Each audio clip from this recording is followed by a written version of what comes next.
पांडुरंगा करू प्रथम नमन दुसरे चरण संतांशिया त्यांच्या कृपादाने कथेचा विस्तारू बाबाजी सद्गुरु दास तुका गुरुवर ब्रह्मा गुरुवर विष्णू गुरुर्देव महेश्वरा गुरुर साक्षात परब्रह्म तस्मै श्री गुरुवे नमः। तीन शिरे सहा हात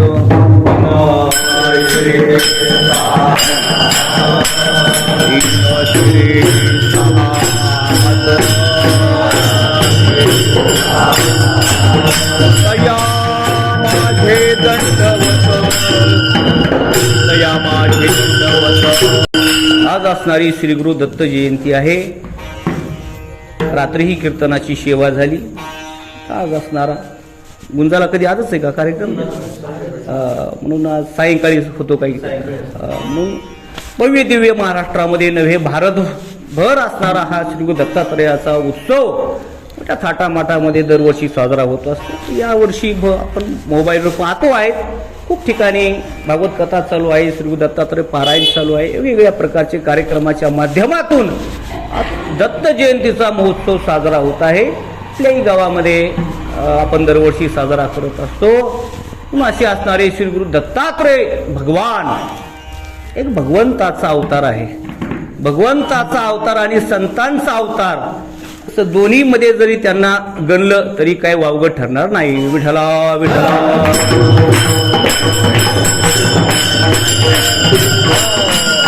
कारण भगवान जेव्हा अवतार घेतात तेव्हा ते दोन कार्य करतात। ओ घेऊनिया चक्रगदा हाची धंदा करीतो भक्ता राखी पायापाशी दुर्जनासी संहारी। भगवान परमात्म्याचं कार्य अवताराला आल्यानंतर दोन प्रकारचं आहे, भक्तांचा सांभाळ करणं आणि दुष्टांचा नाश करणं। पण या अवतारामध्ये हा भगवंताचाच अवतार आहे, पण याच्यामध्ये एकच कार्य देवाचा नाश म्हणजे दुष्टाचा नाश करणे या श्री गुरु दत्तात्रयाच्या अवतारामध्ये दिसून येत नाही। एखाद्या दैत्याला मारलं किंवा काय कोणासोबत युद्ध केलं असं दिसून येत नाही। या अवताराचं मुख्य प्रयोजन एकच आहे, धरी अवतार विश्वतार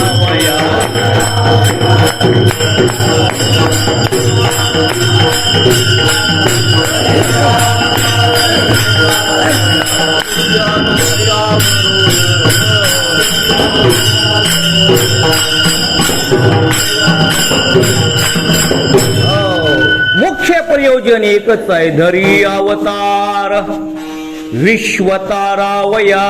बस विश्वाचं तारण करणं, वास्तविक पाहता विश्वाचं तारण करणं हे संतांचं कार्य आहे। धर्माची स्थापना करणं भगवान परमात्म्याचं कार्य आहे आणि त्याचं तारण करणं सांभाळ करणं संतांचं काम आहे।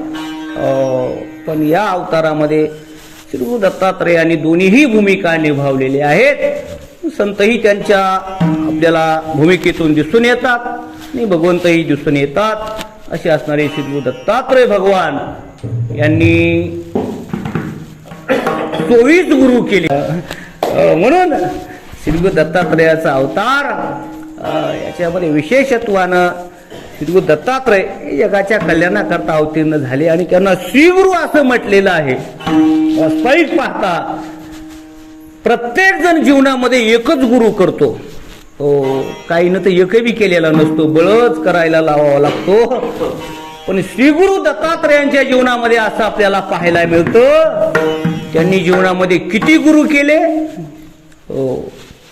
24 गुरु केले असं ऐकायला मिळतो। 24 गुरु केले, ऐका नाही 24 गुरु। बघा, जे जगाचे नाथ आहेत, जगाचे मालक आहेत, भगवंताचा अवतार आहे नव्हे भगवान परमात्माच आहेत, पण त्यांनी सुद्धा जीवनामध्ये गुरु केले महाराज।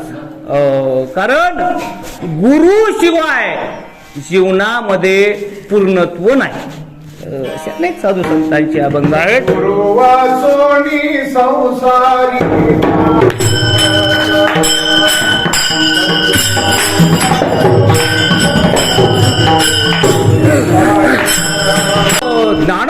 बोलतात की सद्गुरू शिवाय जीवनामध्ये पूर्णत्व नाही. सद्गुरू वाचोनी संसारी तारक नशेची निष्ठंक आनकोनी.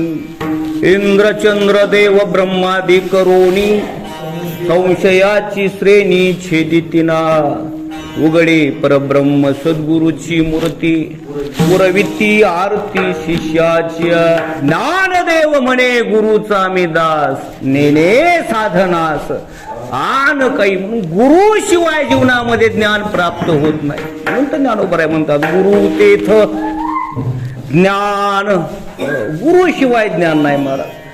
म्हणून प्रत्येक जण कुणाचा तरी आदर्श घेतो, हे म्हणजे गुरु आहेत, आहे का नाही. आणि मनानं मनुष्य काहीच करत नाही. कुठं तरी वाचतो, कुणाचं तरी बघतो, कोणाच्या तरी जीवनाचा आदर्श घेतो.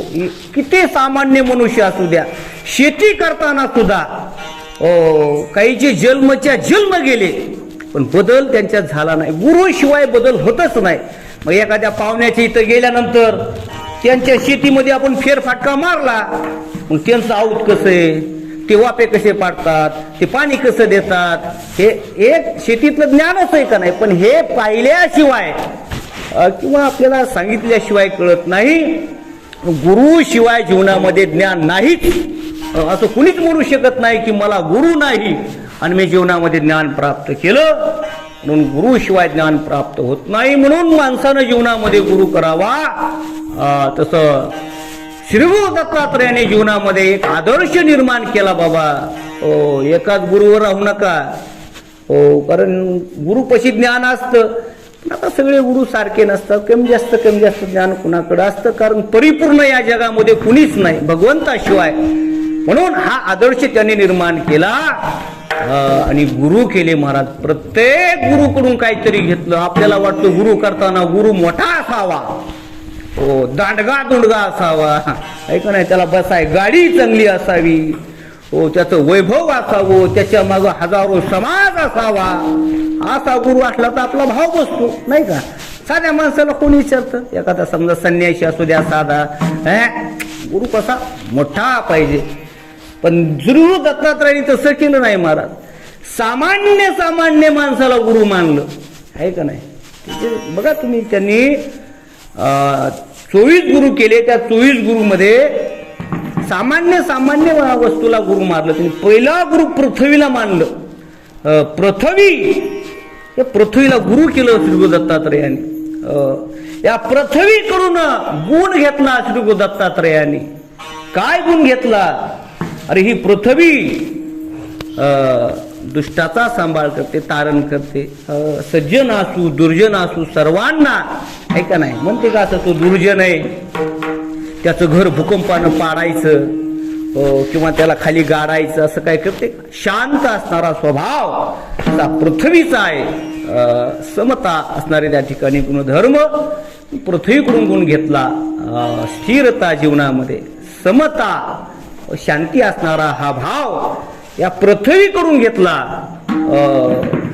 पृथ्वी पुन्हा वायूकडून गुण घेतला. वायूला गुरु मानलं. वाऱ्याकडून काय गुण घेतला दत्तात्रय भगवंतानी. वारा जसा एका जागेवर स्थिर राहत नाही महाराज. का धावणे वारियाचे, धावतो महाराज. हागंदारी पासून लय गडबडीनं जातो आणि कुठं स्वयंपाक चालू असला आणि बुंदीचा वास आला आणि तिथं जरा घट मारतो, असं होतं का. तिथून पण सुद्धा वारा म्हणजे त्या मोहात अडकत नाही. तसं माणसाचं जीवन असावं. लय चांगली सोय व्हायली, खायला पियला चांगलं भेटलं म्हणजे रान अजून 2-3 मुकाम मस्त सोय व्हायली, आहे का नाही. तसं नाही. म्हणून माणसानं जीवनामध्ये संपत्तीच्या ठिकाणी स्थिर राहू नये, मानाच्या ठिकाणी स्थिर राहू नये. वाऱ्यासारखं धावत राहावं. कोणत्याही वस्तूच्या ठिकाणी स्थिर राहायचं नाही, त्याग करायचा, धावत राहायचं. हा वाऱ्याकडून गुण घेतला. हे पंचमहाभूत आहेत का नाही, यांना गुरु मानलं. पृथ्वी आप म्हणजे पाण्याकडून गुण घेतला. पाणी, हे करायचं. जसं पाण्याचं वर्णन करताना त्या पावसाचं वर्णन केलं नाही का. पाणी इथं पडताना सुद्धा म्हणत नाही इथं कीर्तन चालू आहे, आपण इथंच वर्षाव करू. इथं पडतं शेतामध्ये.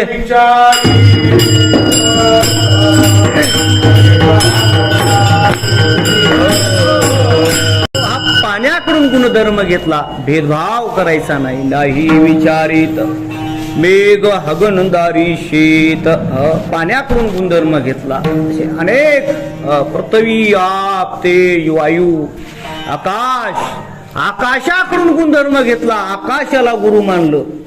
श्री गुरु दत्तात्रेयाने काय घेतला आकाशाकडून गुण? आकाश जसं व्यापक आहे, सर्वत्र संपूर्ण गगन जैसे, तसं माणसाचं अंतःकरण हे व्यापक असलं पाहिजे. सज्जनालाच थारा द्यायचा, दुर्जनाला अंतःकरणातून काढून टाकायचं.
जगद्गुरु श्री तुकोबराय बोलतात का रे, का तो लहान अंतकरण करतो, संकोचोने कार्य झालाशी लहान, ध्येय पोषण ब्रह्मांडाचे. अरे सर्वांना अंतकरणामध्ये सामावून घे, हा संतांचा स्वभाव आहे. म्हणून संत या मालिकेमध्ये दत्तात्रय भगवान म्हणतात. भगवंताचं तसं नाही, माझे गडी कोण कोण निवडा भिन्न यातोनी. देव फक्त भगवंत काय करतो, भक्ताला जवळ करतो, दुर्जनाचा संहार करतो, दूर करतो. तसं आकाशाकडून गुणधर्म घेतला. ऐका ना, असे 24 आहेत. म्हणलं हेच कीर्तन करायचं आज आपण. आता 24 गुरुचं वर्णन करायचं. माहित आहे गरजेचं आहे. बरं आता पप्प्याला 12 सव्वा 12 थांबायचंय.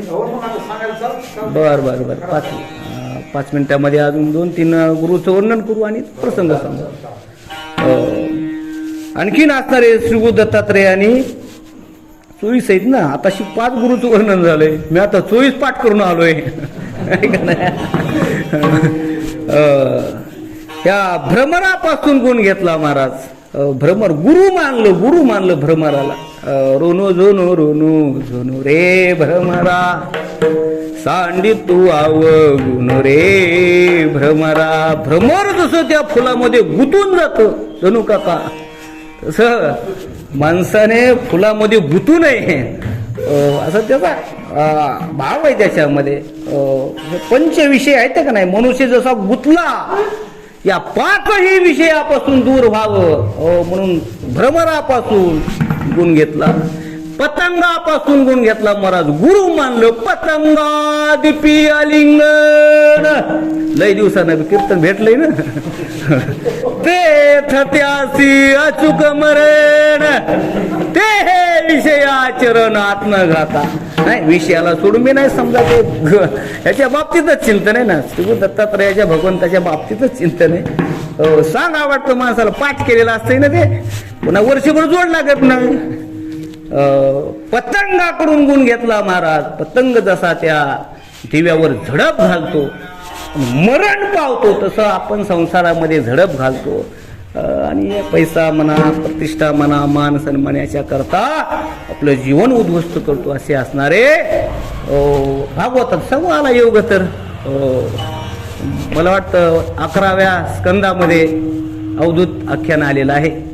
म्हणून असे 24 गुरु आहेत महाराज. समुद्राकडून गुण घेतला. शांत, समुद्राचा गुण आहे शांत. कितीही पाणी येऊ द्या, समुद्र रेखा नुलंडावी, तर समुद्राकडून गुण घेतला, अग्नीकडून घेतला, कितीही टाका अग्नीमध्ये भस्म करतो, तसं माणसानं गुण दोष काही भस्म करून टाकलं पाहिजे. तुका म्हणे आम्ही झालो अग्निरूप, अशी असणारे. आपल्याकडे वेळ कमी आहे, म्हणून आज श्री गुरु दत्तात्रयाची कथा सांगावीच लागते. महाराजांनी संक्षिप्त स्वरूपामध्ये रात्री सांगितलेली आहे. पतिव्रतेचा अधिकार सांगत असताना महाराजांनी ती कथा सांगितली. म्हणून पतिव्रतेचा अधिकार, त्याच अनुषंगाने श्री गुरु दत्तात्रयाची जन्मकथा आहे. म्हणून कशा प्रकारे श्री गुरु दत्तात्रयांचा जन्म झाला, काहीतरी निमित्त असतं महाराज, सोंग असतं. भगवंताला या पृथ्वी तलावर यायचं असतं. आता येत असताना काहीतरी निमित्त करावं लागतं. धरी येले सोंगे येणे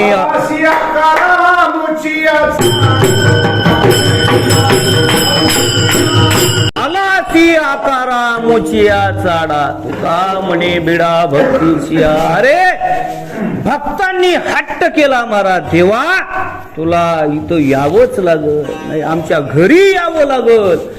जसा जसा भक्ताने हट्ट केला तसा तसा देवा भक्ताचा हट्ट देवानं पुरविली आळी. जे जे केली ते ते काळी, माय तरी ऐशी सांगा कृपाळुवा पांडुरंगा. माय म्हटलेलं आहे भगवान परमात्म्याला साधू संतांनी. का?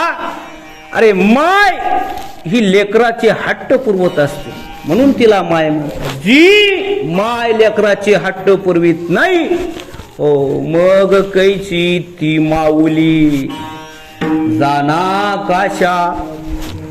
काशासाठी व्याली. अरे जी आई आपल्या मुलाचे हट्ट पुरवत नाही, ती का माये का म्हणले. म्हणून कोण आवडीचे पुरविना बाळकाचे, मग कैची तेव्हा कैची ती माऊली जाना काशासाठी व्याली. म्हणून आमची ही माय आहे, आमचे सर्व हट्ट पूर्ण करते. भगवंत भक्ताच्या इच्छेकरता युगायुगामध्ये जन्म घेतो. त्या पद्धतीनं असणारा हा सुद्धा अवतार आहे. कथा महाराजांनी संक्षिप्त रूपात सांगितलेली आहे. थोडक्यामध्ये आपणही पाहण्याचा प्रयत्न करू. अत्री ऋषी एक नाही, सप्त ऋषीपैकी एक असणारे ऋषी, महान अधिकार ऋषीचा देखील आहे. जसा अनुसया मातेचा अधिकार तसा अत्री ऋषीचा देखील अधिकार आहे. त्यांच्या सुद्धा तपानं काही सुद्धा होत होतं महाराज, तपस्वी होते महाराज ते सुद्धा. अत्री ऋषी आणि अनुसया माता ऐका नाही, हे असणारे पती पत्नी यांचा विवाह झाला महाराज. ही सृष्टीची उत्पत्ती करतात महाराज. भागवतामध्ये आपण कथा ऐकत असतो. आणि यांच्या बाबतीमध्ये असं सांगितलं जातं की भगवान परमात्म्याला त्यांच्या घरी यावंसं वाटलं, असं म्हणायला हरकत नाही. भगवान परमात्मा कुठेही येत नाही. येवोनी गोपाळ राहे तिथे कोणाच्या घरी येत असतो का? आपल्या घरी साधू लफंगीचे यायचे आणि लुटून आपल्याला घेऊन जायचे. सच्चा साधू येत असतो का महाराज? त्याच्याकरता अंतकरण सुद्धा काम क्रोध लोभ घातले बाही, हे का नाही, तिथंच असणारा परमात्मा येत असतो. म्हणून श्री गुरु दत्तात्रयांचा अवतार होणार कशा पद्धतीनं, त्याच्याकरता भगवंतांनी ही असणारी रचना केलेली आहे. नारद मुनी कैलासामध्ये गेले आणि पार्वती मातेला अनुसया मातेची महती सांगू लागले. आता ते तुम्ही रात्री सांगितल्यामुळं थोडस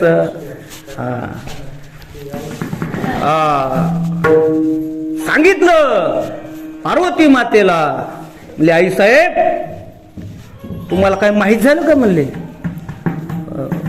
काय? त्या बघा ना त्या अनुसया माता, जाऊ दे आता सांगतोच मग काय आता. अहो मोबाईलवर तिच्याच बातम्या सकाळपासून, ऐक नाही, सगळं चॅनल कोणतं बी उघडा. हो अनुसया मातेचंच महत्व चाललंय बाबा. तिला काय तिची गिनीज बुकात नोंद झाली, काय काय झालं, तिची पतिव्रता म्हणून. हो तिच्यासारखी पतिव्रता मृत्यू लोकांमध्ये कुणीच नाही आज. हो असं का? हो पार्वती माता त्या पतिव्रता होत्या. आणि आमच्यापेक्षा वरचढ कोणाला सण होते पण महाराज? हा, आहे का नाही? आमच्यापेक्षा वरचढ असं कसं? झालंच म्हणले तसं.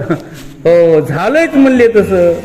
तिथून उठल्या नारद मुनी. पुन्हा कुठे गेले महाराज? वैकुंठामध्ये गेला. मग तेवढा क्रम मलाही माहित नाही, ऐकू नये. वैकुंठामध्ये गेले. भगवान विष्णूच्या चरणावर साष्टांग दंडवत घातला. चहा पाणी झालं. मग बोलत बोलत सांगितलं महाराजांनी रात्रीची नारद मुनीचं कामच आहे का नाही? कामून त्यांना ती पदवी मिळाली काय माहिती. म्हणून लक्ष्मी मातेला सांगितलं, अनुसया मातेची मती खूप वाढत आहे. तुमचं महत्व आता हळूहळू कमी व्हायला लागले म्हणले. तुमचं वय व्हायले म्हणले. आता तुम्हाला आता बाजूला सारखावं लागतंय म्हणले. चांगलं पाणी लावून सांगितलं. असं का म्हणल्या? तिथून उठल्या, सत्य लोकामध्ये गेल्या. सावित्री मातेला सांगितलं. तिघांनी एकमेकीला फोन लावले. हा म्हणले आता ह्याला पाडायचं म्हणल्यास काय करावं लागल? म्हणले आपल्या तिघाला एकत्र यावं लागेल म्हणले. त्याच्याशिवाय ढासळत नाही म्हणले. आता हे नाही पण म्हणले आम्ही आता आम्हाला लहानाचं मोठं केलंय ते काय नाही म्हणले. आता तुम्हाला जर सत्तेवर यायचं असल, तुमचं वर्चस्व टिकून ठेवायचं असल, ते निष्ठान फिष्टान महासुलतान बापन आजान हे ते झाली ना आता मोक्षादा एकादशी गीता जयंती, ते काय नाही म्हणले. आता तुम्हाला एक आल्याशिवाय पर्याय नाही. आले ना एकत्र तिघ जण, आहे का नाही? तिघी जणी एकत्रित आल्या. आणि सांगितलं काय करायचं. मी सांगितलं नारद मुनीनं सर्व. तुम्ही त्यांच्या घरी जा, मालकाला धाडा, लग्नावस्थेत भिक्षा मागायला सांगा. आणि मग लग्नावस्थेत भिक्षा वाढल्यानंतर त्यांचं पातिव्रत्य भंग होईल आणि तुमचं वर्चस्व असणारं टिकून राहील. ठीक नाही? गनिमी काव्य राजकारणातले ह्याच्याहूनच राजकारण आहे. ते काय लांबून थोडंच आहे. ह्याचाच आश्रय घेतात महाभारताचा, रामायणाचा, काय काय ग्रंथाचा असं. आणि सांगितलं तिघींनी आपण आपल्या मालकाला जा म्हणल्या. मार्गशीर्ष महिन्यामध्ये धाड होतं की मला वाटतंय. आणि त्यांचं ते वर्चस्व असणार म्हणले. हनन करा म्हणले. आम्हीच पतिव्रता राहिलो पाहिजे. आमच्यापेक्षा अधिकार कुणाचा? हा अहंकार आहे माणसाचा, आहे का नाही? माझीच सत्ता राहिली पाहिजे. गावामध्ये, तालुक्यामध्ये, जिल्ह्यामध्ये, महाराष्ट्रामध्ये, देशामध्ये हा अहंकार. आणि ऐकलं महाराज तिन्ही देवानी. आता ब्रह्म, विष्णू आणि महेश तिघांनी मान्य केलं आणि निघाले महाराज. निघाले, आले आत्वीच्या आश्रमाच्या समोर आले आणि भिक्षा मागितली. भिक्षान देही. काय म्हणले असतील असं समजा. माते भिक्षा वाढ म्हणले. अनुसया माता कुणीतरी भिक्षुक आहेत, संन्याशी आहेत, म्हणून काहीतरी आणलं असेल, धान्य आणलं असेल, काय प्रसाद आणला असेल आणि झोळीमध्ये टाकण्याचा प्रयत्न करू लागल्या. त्यावर ते देव म्हणले, माते हम ऐसी भिक्षा लेते नहीं, हमको ये नहीं चाहिए. म्हणजे काय पाहिजे महाराज तुम्हाला? आम्हाला उदबत्ती पाहिजे म्हणजे नुसती उदबत्ती, आहे का नाही? हम चहा पिते नाही, हम काही करते नाही. आम्हाला म्हणले नग्नावस्थेत भिक्षा पाहिजे म्हणले, नग्नावस्थेत. मग आलं लक्षामध्ये आलं हे कुणीतरी महान साधू आहे, माझी परीक्षा घ्यायला आलेली आहे. पतिव्रता होते न सांगता कळ्यांतरी. ओळखलं, ठीक आहे म्हणले, तुम्हाला नग्नावस्थेत भिक्षा वाढते. अनुसया माता आपल्या पतीच्या जवळ आल्या, पतीचं दर्शन घेतलं, सांगतात कमंडलू मधले पाणी घेतलं, चरणाचा स्पर्श केला, बाहेर गेल्या आणि त्या तिघांच्याही अंगावर पाणी शिंपडलं. आमचे इडोळीचे महाराज सांगत होते लहानपणी, ते तिन्ही असे सरर कसे झाले महाराज म्हणले, तिथलं एक वाटते म्हणले मला. लहान झाले महाराज, लहान लहान बालक झाले महाराज, अंगणवाडीपेक्षा लहान लहान झाले, है का नाही? रडायला लागले, पळायला लागले, अंगावर कपडे नाही, काय नाही, मातोड्यामध्ये शेंबडी मेंबडी. आता लहान लेकरू म्हणले असते. आणि मग अनुसया मातेनं तिघांनाही उचललं. महाराजांनी सविस्तर सांगितलं, पाळण्यामध्ये टाकलं. विष्णुदेवाच्या नावानं चिंतन करू लागल्या त्या. देवा थोपा म्हणले, आता सृष्टीचं पालन करून तुम्ही थकला. भगवान शंकराच्या नावाचा टाहो फोडू लागल्या. विश्वाचा संहार करून तुम्ही थकला. सृष्टीचं उत्पत्ती करून करून ब्रह्मदेवा अनुषंगाने बोलू लागल्या. 1 महिना 2 महिना 3 महिना 5 मिनिटं राहिले, 6 महिने झालं. हो, मालक काही येईनात, फोन नाही, काय नाही, मेसेज नाही, काहीच नाही. तसलं म्हणले पत्र नाही, काय नाही. काय झालं असल म्हणले. नारद मुनी बी येईनात म्हणले. योगा नारद मुनी आले. म्हणले काय देवा, आमचं तर काय झालं काही कळच ना. म्हणले तुम्ही म्हणलात, तुम्ही कशाला त्यांच्या नादी लागलात. मग आता काय नाही म्हणले, आता तुम्ही जा म्हणले, त्याची माफी मागा, होऊन जाईल म्हणले काम. नाही पण आम्ही कशा माफी मागावा, आमच्या अंगावर एवढ्याले दागिने, आम्ही एवढ्या मोठ्याच्या, आम्ही असं तसं. मग म्हणले बसा, मग ऐका नाही, मग बसा म्हणले. मग असं करा, हा अहंकार त्यांचा नाहीसा करायचा होता. देवांच्या असणाऱ्या पत्न्या, पण अहंकार झालेला होता. देवाला अहंकार कोणाचाच पण होत नाही. आल्या महाराज हात जोडले अनुसया मातेच्या समोर. म्हणले आई, आमचे मालक म्हणले कुठे आहेत. ते काय पाळण्यामध्ये. बघितलं तर रांगू लागला अंगणी. रांगू लागले महाराज, तिथं पाळण्यात खेळू लागले. म्हणजे एकमेकाला म्हणू लागले, अय आपल्याला जावं लागतं काही किंवा म्हणले, आता आपलं झालं काही म्हणले आता. आणि म्हणून आणि शेवटी त्याला ओळखता आलं नाही महाराज. म्हणले आमचा गर्व नाहीसा झाला, आम्ही तुम्हाला शरण आलेलो आहोत. आणि मग त्यांचा गर्व नाहीसा झाल्यावर अनुसया मातेनं परत त्यांच्या अंगावर पाणी शिंपडलं, लहानाचे मोठे केले. तिन्ही देव प्रसन्न झाले महाराज. तिन्ही देव जैसे परब्रह्मीचे तसे. आता जगाचे मालक होते महाराज. आणि जायला निघाले. जात असताना अनुसया माता म्हणू लागल्या, एवढ्या दिवस माझ्या घरी राहिला, अरे एक क्षण जर देवा तुझी संगती झाली तर हो जन्माचं कल्याण होतं. 6 महिने माझ्या इथं राहिलात. आता माझी इच्छा आहे, आता दृष्टी पुढे ऐसा चतुर आहे, जो मी तुझं पाहे पांडुरंग. आता माझ्या घरी तुम्ही सतत राहा. आणि मग शेवटी असणारा त्याच ठिकाणी श्री गुरु भगवान दत्तात्रयाचा अवतार झाला, अशी आख्यायिका आहे. आणि तो दिवस म्हणजे आजचा आहे. मग अभंग महाराज म्हणतील, ठीक 12 वाजता आपण गुलाल उधळल्या जाईल. म्हणा अभंगाचा.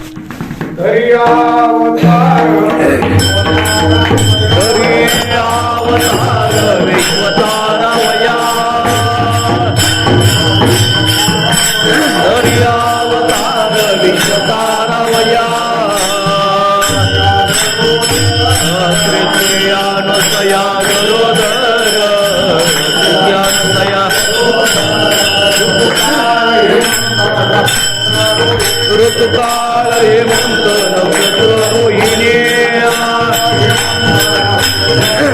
ऋतुकाळ हेमंत नक्षत्र रोहिणी,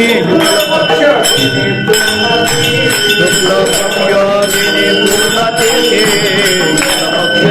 पूर्णतिथी, तिथी पौर्णिमा, तिथी पौर्णिमा मार्ग पौर्णिमा मास मार्ग उत्सव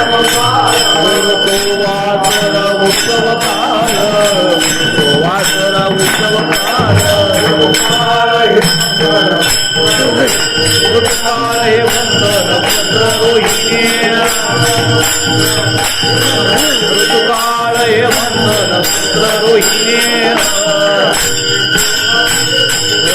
पंचदिने पूर्णतिथी, पंचदिने पूर्णतिथी.